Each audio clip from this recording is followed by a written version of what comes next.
Hello everyone and welcome back to Kobean History. Today we are gonna take a look at Trajan's Forum and the Trajan markets in Rome. I recorded some footage of this last year when we went during the summer, but I'm just now getting around to finishing the video about it. So let's start with what the Trajan Forum is. So you're all familiar with the Roman Forum, a place where the people would meet and kind of the center of Rome. Now, after the Roman Republic turned into the Roman Empire, some emperors decided to extend the forums. And that's when we get the imperial forums. These were a number of forums constructed between 46 BC and 113 AD. The first of these new imperial forums was Caesar's Forum, and the last is Trajan's Forum, which we will have a look at today. Here you can kind of see what it would have looked like and what remains of it.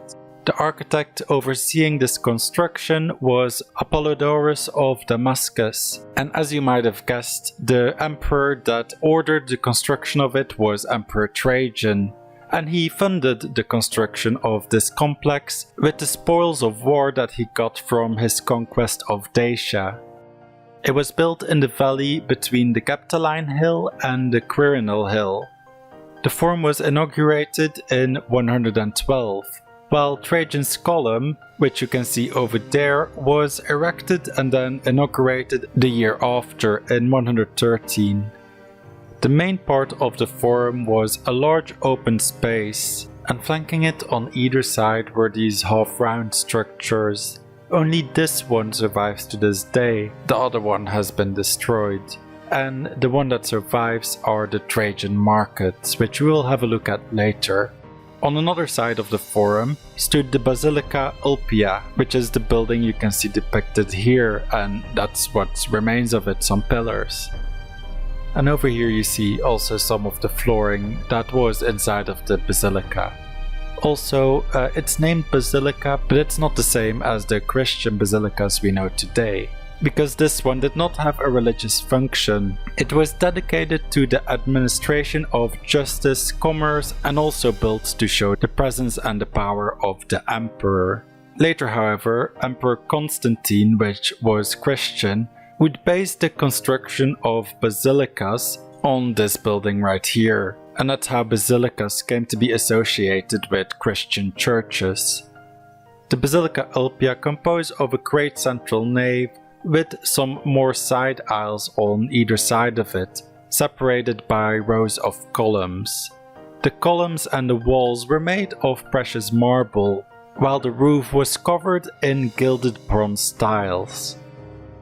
Next to the basilica, on either side of the forum, there were also two libraries, one housing Latin documents and the other housing Greek documents. And between these two libraries and behind the basilica stood the 38-meter or 125-foot high Trajan column, which you can see over here. It still stands today, and it commemorates Trajan's victory in the Dacian Wars.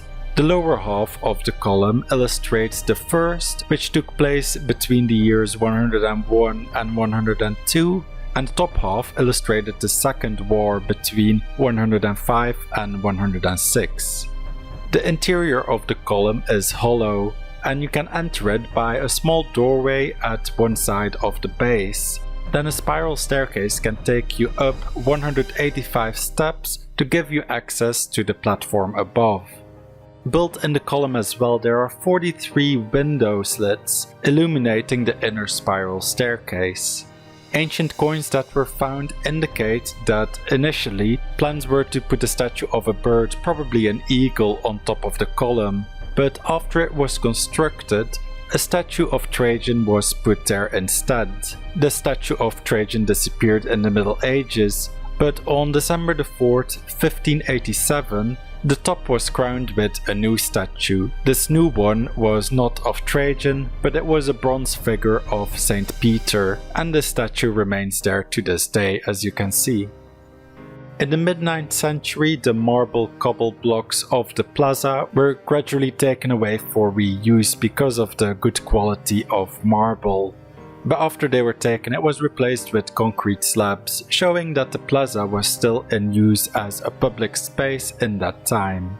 In modern times, only a part of the forum remains, because as you can see, a road was built on part of the complex, which was constructed in 1933. Here are some more remnants of Trajan's Forum. So I believe these would have been the decorations, I think on the top of the pavilions, I think that's what it's called. Like those walkways under the pillars, and you can see nice detail. We got a rose there. Inside we have some bigger artifacts. So those were statues, and they're quite life-size. They're like the size of real people. Also some nice art there. But yeah, the main thing is that I want to point out is that these are like life-size statues, maybe even bigger, and it shows that it's really about perspective, because you can see it was part of this big, elaborate pattern on this big building. So if you would have stood on the forum, they would have looked tiny, but in reality, standing next to them, you can see they're actually like really big, and like the effort that would have gone into decorating all the area around it here. You can see like the whole area, everything was elaborately decorated. So now we've come to the Trajan market. Over there, the area with the nice styling was actually part of the Trajan Forum. You can see that building over there. There was a similar building on the other side of the forum as well, but the site we are at now was nestled in the hillside, so the Trajan markets were kind of constructed around it. Here you have a little closer look at that preserved floor from that one part of the forum. Still looks quite nice after like all these years. I believe it's restored, so don't think it always looked like that. But here we are down at the bottom. You get a nice look of the markets over here. You can see there are different levels, and these are the little shops. I believe they're called the Berna. Those little shops in the Roman times. You can see the walls were nice and painted. It's kind of preserved. A little of the floor there as well. And as you might have noticed, there are quite a lot of these around here. So some people consider this the oldest shopping mall in the world. But here you got even some more preserved floor. We're on the next level up now, so you can see it's a walkway around there with even more shops.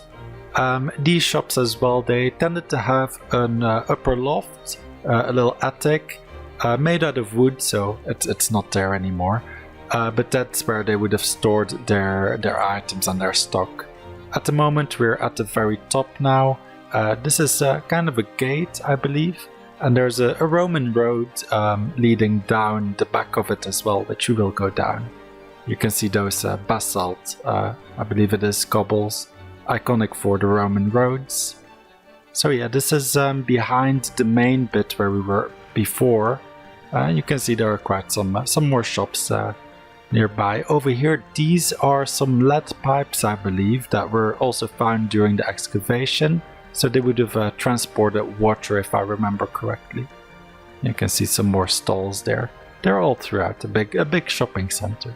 They even had an inside bit as well, which was over here, and that was the main hall. Now it's used by the museum, so I didn't film in there, but here are some pictures.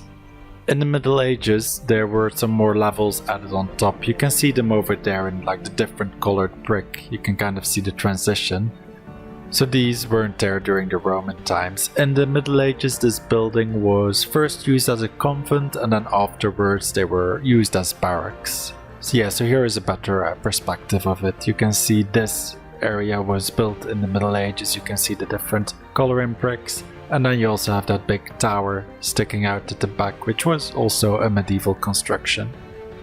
So that was it for this episode, but before you go, I want to mention that for most of my videos I use the premiere feature on YouTube. So if you want to be one of the first to watch my video as it premieres for the first time and watch it together with me, kind of in the similar format as live streams, you can hit that bell icon on my channel to get notified whenever I will premiere a video. Thank you guys for watching. On screen right now you can find a link to my Rome playlist if you want to see my other videos of Rome. there should be still one coming out in the future. Or if you're interested in history as a whole, you can check out my channel to find a variety of historical topics.